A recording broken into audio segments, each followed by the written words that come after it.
বিশ্বের ইমানদার ভাই ও বন্ধুর বলছি, আল্লাহ পাকের কুদরত দেখেন।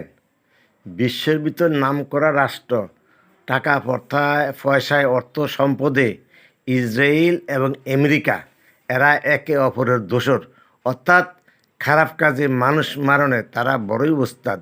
আর বলা হয় ইসরায়েলকে বিশ্বের বিস্ফোরা, আর এরা ফিলিস্তিনি মা বোন ছোট শিশু বাড়িঘর সব ধ্বংস করিয়া ছাই করে দিছে। আমার আল্লাহ বলেন, তোরা আমার বান্দাদের নষ্ট করছত, ফুরাইছত, আমি তোদেরকে আমার কুদরতি হাতে ফুরাইব, যার ফলে 40,000 একর জমি, বাড়িঘর, ফ্ল্যাট বাড়ি, গাড়ি, আস্তাবর অস্তাবর সম্পদ আল্লাহ পাক সব জ্বালাইয়া সার করিয়া দিতেছে। দমকল বাহিনী, হেলিকপ্টার, বিমান, মানুষ কতভাবে নিভিতে চেষ্টা করতেছে, আরও আগুন দাউ দাউ করে জ্বলতেছে, আর এই আগুন তাদের অস্তিত্বকে শেষ করে দিতেছে। আমার আল্লাহ বলেন, ও বান্দা, হায়াত, মওত, রিজিক, দৌলত আমি কারো কাছে রাখি নাই। আজ পর্যন্ত কেউ শুনছেন অক্সিজেন বেচাকিনা করতে পারতেছে? আমরা দিন রাত কত হাজার কেজি, লক্ষ টন অক্সিজেন ব্যবহার করতেছি।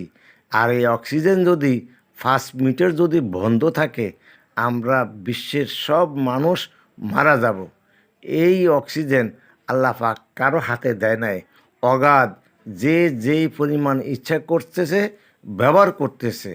কিন্তু যদি কিনা ব্যবস্থা থাকতো, কোনো মানুষ পৃথিবীতে বাঁচত না। সিন্ডিকেট করিয়া অক্সিজেনের দাম বাড়িয়ে দিত। এরপরে দেখেন পানি, আল্লাহু আকবার, বলা হয় পৃথিবীর 3 ভাগ জল, 1 ভাগ স্থল। এই পানি যদি মানুষের না থাকতো, মানুষ আরও সকালে মারা যেত। এই জন্য বলা হয় পানির অপর নাম জীবন।